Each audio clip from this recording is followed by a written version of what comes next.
નમસ્તે, હું છું દીપ્તિ ગજ્જર. ભારતના પ્રથમ મહિલા શિક્ષિકા સાવિત્રીબાઈ ફૂલે. પ્રસ્તાવના: સાવિત્રીબાઈ ફૂલે ભારતના ઇતિહાસનું એક એવું અજોડ અને તેજસ્વી નામ છે જે સ્ત્રી શિક્ષણ અને સામાજિક સમાનતાના પ્રતીક છે. તેઓ ભારતના સર્વપ્રથમ મહિલા શિક્ષિકા, આધુનિક મરાઠી કવિતાના અગ્રદૂત અને મહાન સમાજ સુધારક હતા. 19મી સદીના એવા રૂઢિચુસ્ત જમાનામાં જ્યાં સ્ત્રીઓ માટે શિક્ષણ મેળવવું એ એક ગુનો કે પાપ ગણાતું હતું, ત્યાં સાવિત્રીબાઈએ કન્યા કેળવણીનો દીપ પ્રગટાવીને દેશની લાખો દીકરીઓ માટે પ્રગતિના દ્વાર ખોલી નાખ્યા હતા.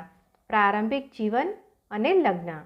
સાવિત્રીબાઈ ફૂલેનો જન્મ 3 જાન્યુઆરી 1831ના રોજ મહારાષ્ટ્રના સતારા જિલ્લાના નાયગાંવ નામના નાના ગામમાં થયો હતો.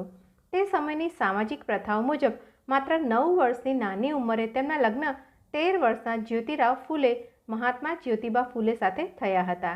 લગ્ન સમયે સાવિત્રીબાઈ બિલકુલ અક્ષર જ્ઞાન ધરાવતા નહોતા, પરંતુ તેમના પતિ જ્યોતિબા સ્ત્રી શિક્ષણના પ્રખર હિમાયતી હતા.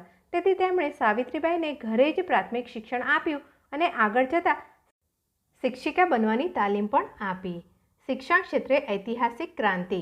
સાવિત્રીબાઈ અને મહાત્મા જ્યોતિબા ફૂલેએ ભેગા મળીને સમાજમાં એક બહુ મોટી શૈક્ષણિક ક્રાંતિની શરૂઆત કરી.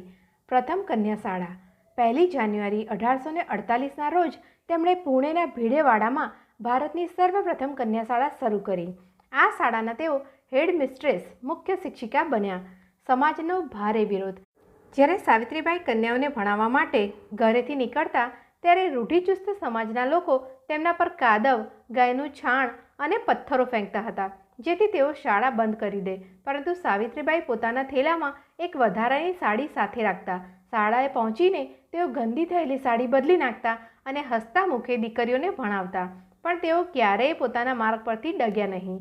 તેમણે પછાત અને વંચિત વર્ગના બાળકો માટે પણ અનેક શાળાઓ ખોલી અને તેમને શિક્ષણના મુખ્ય પ્રવાહમાં લાવ્યા. સામાજિક સુધારા અને માનવતાવાદી કાર્યો. શિક્ષણની સાથે સાથે તેમણે સમાજમાં વ્યાપેલી અનેક કુરીતિઓ સામે સીધી લડત આપી. સત્યશોધક સમાજ. મહાત્મા ફૂલે દ્વારા સ્થાપિત સત્યશોધક સમાજમાં તેઓ ખૂબ સક્રિય હતા.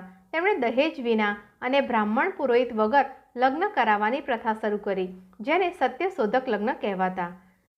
બાળ હત્યા પ્રતિબંધક ગૃહ. વિધવા મહિલાઓ પર થતા અત્યાચારોને રોકવા અને ગર્ભવતી બનેલી અસહાય મહિલાઓને આશ્રય આપવા માટે તેમણે પોતાના જ ઘરમાં બાળ હત્યા પ્રતિબંધક ગૃહ શરૂ કર્યું. તેમણે એક બ્રાહ્મણ વિધવાના પુત્ર યશવંતને દત્તક લીધો અને તેને ભણાવીને ડૉક્ટર બનાવ્યો. તેમણે દુષ્કાળના સમયમાં ગરીબો માટે મફત અન્નછત્ર, મેસ ચલાવ્યા અને કૂવાઓ વંચિત લોકો માટે ખુલ્લા મુકાવ્યા. મહાપરિનિર્વાણ. વર્ષ 1897માં પુણે અને તેની આસપાસના વિસ્તારોમાં પ્લેગનો ભયંકર રોગચાળો ફાટી નીકળ્યો. સાવિત્રીબાઈ અને તેમના ડૉક્ટર પુત્ર યશવંતે પ્લેગના દર્દીઓની સેવા કરવા માટે એક હોસ્પિટલ શરૂ કરી. પ્લેગથી પીડાતા એક અસ્પૃશ્ય બાળકને પોતાના ખભા પર ઉપાડીને હોસ્પિટલ લાવતી વખતે સાવિત્રીબાઈ પોતે પણ આ ચેપી રોગનો ભોગ બન્યા. આખરે 10 માર્ચ 1897ના રોજ દર્દીઓની સેવા કરતાં કરતાં આ મહાન માતૃમૂર્તિનું અવસાન થયું. ઉપસંહાર. સાવિત્રીબાઈ ફૂલેનું જીવન અદ્ભુત સાહસ, કરુણા અને ત્યાગની પરાકાષ્ઠા છે. આજે ભારતની જે પણ દીકરી શાળા કે કોલેજ જઈ રહી છે, શિક્ષિકા, ડૉક્ટર, એન્જિનિયર કે ઓફિસર બની રહી છે, તે તમામના પાયામાં સાવિત્રીબાઈ ફૂલેનો સંઘર્ષ રહેલો છે. તેઓ સાચા અર્થમાં આધુનિક ભારતની નારી શક્તિના અને મુક્તિના મહાનાયિકા છે. અસ્તુ. મને પ્રેમપૂર્વક સાંભળવા બદલ આપ સૌનો ખૂબ ખૂબ આભાર.